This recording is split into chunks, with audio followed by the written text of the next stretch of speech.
Okay, before I start, if you're still playing or are going to play the DLC, save this video for later, because having played it spoiler-free, it's so much better in every aspect, including its atmosphere, if you go in blind. Don't worry, for you, I'll tank my retention rate for this video. That's how much I like this DLC. If you can get past the horrific difficulty of the new Elden Ring DLC, just get good. You'll find a map that is brimming with stunning and deeply atmospheric vistas wherever you go. I had such a great time admiring the views while getting hit off cliffs by goats or one-shot killed by those shitty piece of garbage flame golems pasted around every corner. Seriously, real talk here. This DLC dominates every full Souls game, let alone DLC in its number and frequency of wow or oh or ooh moments. The Blue Place reveal, the Ruins reveal, the Enir Ilim reveal. They put fucking Midir's Arena in the game. They put Pontiff's sister in the game. And don't even get me started on the build-up and reveal of Abyssal Woods. Literally, from the very start, you leave this dank cave and open into this immense vista, where you can somehow simultaneously see every corner of the map, and yet you can't see any other area. The way Lord Miyazaki himself has toyed with height and depth all over the DLC to both cleverly hint at undiscovered areas while keeping them mostly hidden is nothing short of genius. Yes, I know they did it in the base game too, but I'm not just talking about extruding a part of the map and slapping a wall on front here. The entire DLC feels like one cohesive mass that has been expertly dissected into smaller areas, while still feeling like an entirely open world. I'm ranting again, aren't I? But you know, I don't rant about anything. What was that? Anyway, I only rant because of how enamored I am with this DLC. Okay, put it this way. In 5 days, I dumped 35 hours into this DLC. That's like a full-time job. I'm slowly losing my mind. All I can think about is Scadu this and Miquella that. Like, this DLC is so good that Elden Ring has now been promoted to my favourite game of all time. Before I get into the nitty-gritty, let's just quickly go over the general atmosphere of the DLC. Unlike the main game, which was what many Souls fans would consider a breath of fresh air, with its bright, lively colours and less depressed-seeming inhabitants, for the most part, Shadow of the Erdtree could be considered more of a return to FromSoft roots. Of course, that doesn't mean they've gone all Dark Souls 3 on us and removed every single colour from the game. Oh! Ew! Dude! What the fuck?! In fact, I'd argue that many of the areas in the DLC are even more bright and vibrant than their main game counterparts. But the overall colour scheme of the DLC is definitely more muted than the base games. The important thing that this DLC gets just right, however, is all feeling consistent and coherent despite the huge variation. Travelling between areas is never jarring, no matter how different they are. I mean, they literally put two areas with opposite colours right next to each other, and it still feels perfectly natural. There's also still a mix of actually nice Elden Ring-like areas, like the flowery field and the lush ruins. Fuck you, I'm not looking up their actual names, which are at the top of the map, right down to the nuclear waste swamp and Abyssal Woods. Don't worry, you'll be hearing a lot more about the Abyssal Woods later, at the bottom. I think that they nailed this balance between the two types of areas, where Elden Ring was just a little too jolly for me, and Dark Souls 3 makes me want to buy 6 feet of rope. Shadow of the Erdtree is perfectly morbid. Wait, I was supposed to be talking about the overall atmosphere, and I've just gone on another complimentary rant. God damn it. Okay. I think that in a word, the DLC's atmosphere is somber. Like I said, there are still nice places, but overall, looking at the decayed, fallen version of the Erdtree, the scat mantra, sorry, not funny, and the largely depressed Black Mist people who make up a large proportion of the DLC's inhabitants, you can kinda see what I mean. On top of adding a bunch of legacy dungeons and areas to the DLC, there are also 2 new types of mini-dungeons. The Forges and the Pot Dungeons. I mean gals. Yes, there are some other one-off ones, but I don't really care. Now, the Forges are cool the first time, but since they have no bosses at the end, as well as having the generic lava aesthetic, they get old fast. On the other hand, the Pot Dungeons are amazing. Although, like the Forges, there are a few of these, and they're all similar. They each have their own twists, as well as some really creative bosses at the end. Their overall atmosphere and premise are also really unique and well done. The gals are basically where those fleshy pot things are made, meaning they're all full of lakes of flesh, hanging pots, defects and amalgamations of flesh that haven't been put into pots yet. There are workers' quarters, chains and machinery everywhere, and the dungeons are all set in these huge icy caverns. It's just awesome, and some of these gals match or even top many of the full areas in the Souls games. Although many of the larger areas are literally perfect in terms of atmosphere, where the DLC falls off a little is in its legacy dungeons. Some, like Enir Ilim and Midra's Manor, are still really good in terms of atmosphere, but others, like the Shadow Keep and Castle Ensis, remind me a lot of Sen's Fortress.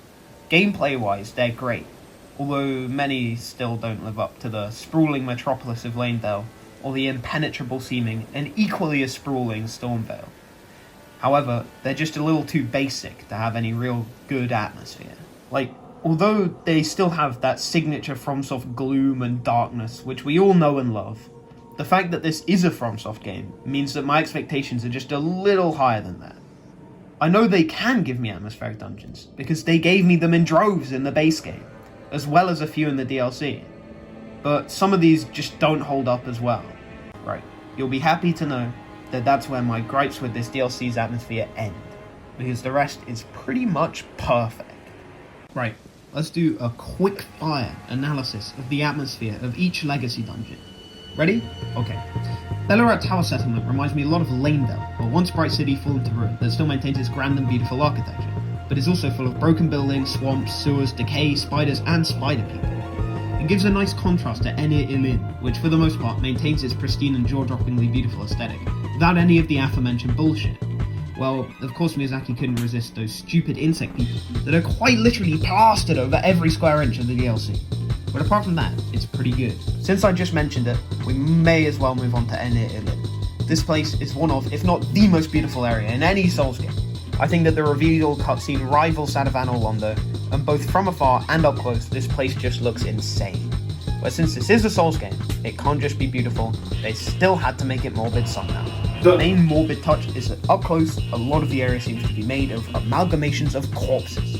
The bases of the pillars are corpses. That beautiful tree at the start, also corpses. And for the hand trick, the final boss arena, corpses once again. What the hell, FromSoft? Can't you just call it for one area with the corpses? We get it, it's a world fallen into decay. But come on, can we just have one pretty area that isn't made of dead bodies? Please. But in all seriousness, I do think that the way that if you look closely, the most beautiful and seemingly unspoiled area in the DLC is just as horrific as the others is really cool.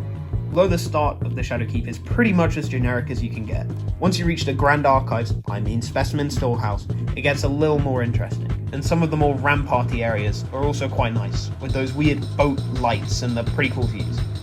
There are some other novel details too, like all the spears everywhere creating this harsh and brutalist aesthetic.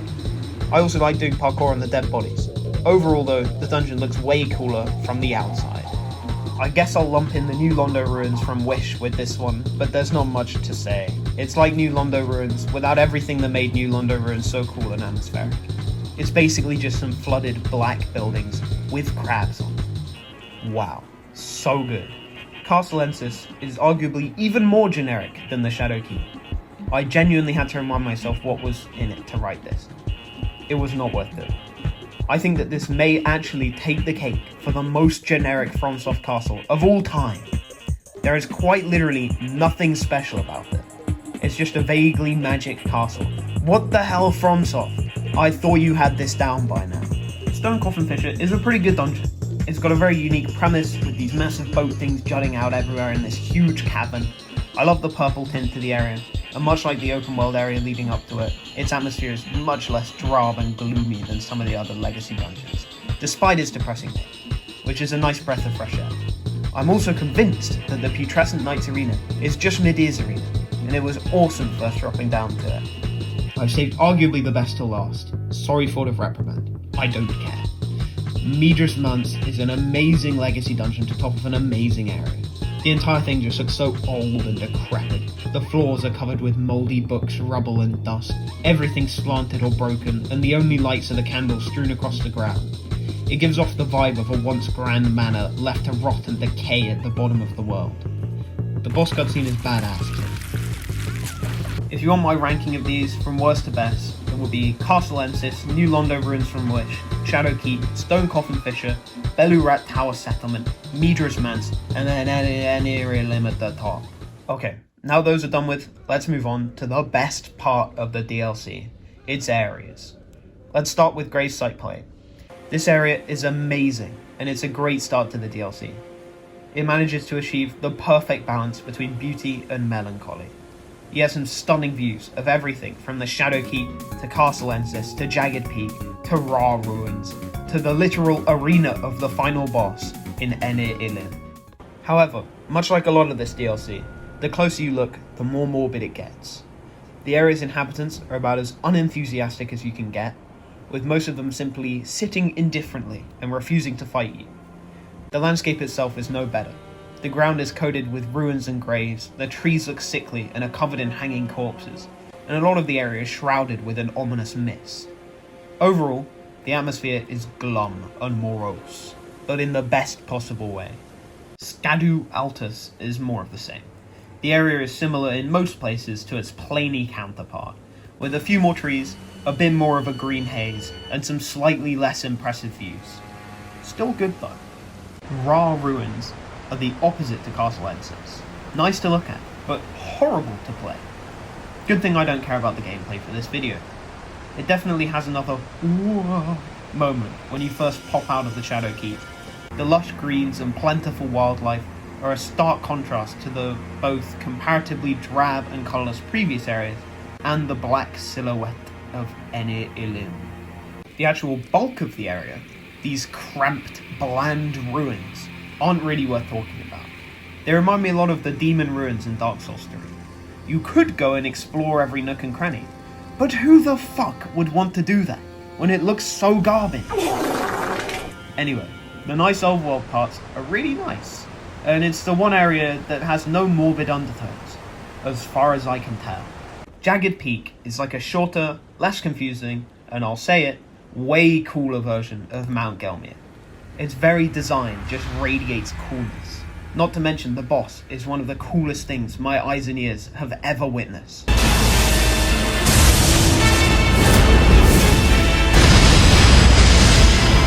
And the build up to it is just beautiful. That slow build up of lightning and clouds as you ascend to the peak is so well done. It really gives an ominous tone, especially since I legitimately got duped into thinking the ancient dragon was the boss of the area, which made Bale and his build-up all the more epic. I know it's not a full area, but I wanted to quickly mention the Hinterlands because of how beautiful they are. It's such a surprise popping out into this jolly little flowery plain after fighting through the gloom of Shadow Keep. Also, Shaman Village is just amazing. It's so mysterious, with the little baby Erdtree at its center emitting a ghostly golden light, as well as the firefly-like particles floating around. This, combined with the Elden Beast piano subtly playing in the background, makes this village deeply comforting to me, despite its emptiness and dilapidated buildings. I was hyped to see the Cerulean Sea ever since I saw the DLC's trailer. I'd say it was the second best war moment for me, right below the Enir Ilim review. It's not just the blue grass that makes this area so amazing, although it is the prettiest grass I've ever witnessed.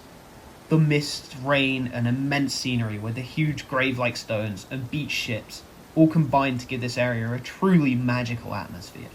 Charo's hidden grave is like the Cerulean Coast, but red. And worse.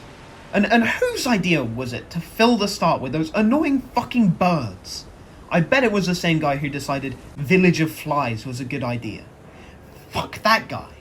Okay, I know I've already mentioned Abyssal Woods in the intro, but I just can't help myself. I genuinely think that this may be my favourite area of all time in terms of atmosphere. In any game. Ever. A lot of this comes from its build-up, which I'll get to in a bit. But the area itself is also pretty much perfect. Okay, this is a stretch, but I'd say the area kind of resembles an evil version of Shrine of Amana, except all the bullshit has been replaced with really cool stuff. The area consists of this madness-infested swamp, full of rats, evil goats, and these huge towering trees. When you look up, you can see the dense, twisted canopy, faintly illuminated by the light from above, but the area itself is at the bottom of this huge chasm. I love the sickly yellow colour scheme of the area, combined with the dark silhouettes of the trees and the thick mist surrounding it. Overall, just an awesome area to look at. But the aesthetics alone aren't what makes this area one of my favourites of all time. What really does it is the build-up. To even find this area, you have to go down a winding, secret route that takes you down and down until you reach a mini-dungeon. This mini-dungeon is pivotal to the build-up to the area, as, although it is a really cool mini-dungeon in itself, using darkness as a stage hazard in some very interesting ways. The important thing is the fact that you take 3 massive elevators down over its duration. Now, why would a regular-ass mini-dungeon have this many elevators? It's not like it's going any... So what sort of spooky area will I pop out that's this far down? Now that's the internal monologue I had doing the dungeon, and it was made even cooler by the way that I semi-spoiled the area's name, as I knew the map fragment was called The Abyss. Now, instead of ruining this area, it just made me even more anticipatory. I couldn't imagine where I would pop out, but once I did, I had another wow moment. Now, the next bit of build-up is arguably even cooler. As soon as you get to the area, you get thrown off Torrent because he's too scared. You also get these spoopy messages on the ground, each creepier than the last. Turn back while you still can. You can't fight it. You get the point. I had no idea what to expect, and the area is eerily empty, with only some weak rats and goats occupying it. So I was slowly walking about, genuinely terrified of some massive monster that would come out and one-shot kill me. It was amazing. Okay, now the monsters themselves could have been a little more scary. They're basically old men with testicles for heads, but the stealth section to avoid them is actually really well done. I had a blast revealing myself and frantically trying to run away from the old men chasing after me. Now, obviously, it's a lot less creepy once the monsters are revealed, but that doesn't take away from the build-up and the start of the area. At the end of the day, I can't fully describe it to you to get the full effect. You would need to play the area blind like I did, and I hope you listened to the intro and did just that, because this area was an experience. Okay, I think that just about wraps up all the main stuff I wanted to talk about. If there's anything you think I missed, I don't care. It clearly wasn't cool enough for me to remember it. Overall though, this DLC slaps, and its atmosphere is amazing. If they'd have made the Legacy Dungeons just a little bit better, I would call its atmosphere flawless, but currently it's pretty damn close. Anyway, Scriptmax writing this here. Judging by the length of this bitch, I think I'm going to be editing this for a while, so I hope you enjoyed, although Shadow of the Erdtree will probably be irrelevant by the time this video is released. Okay, bye.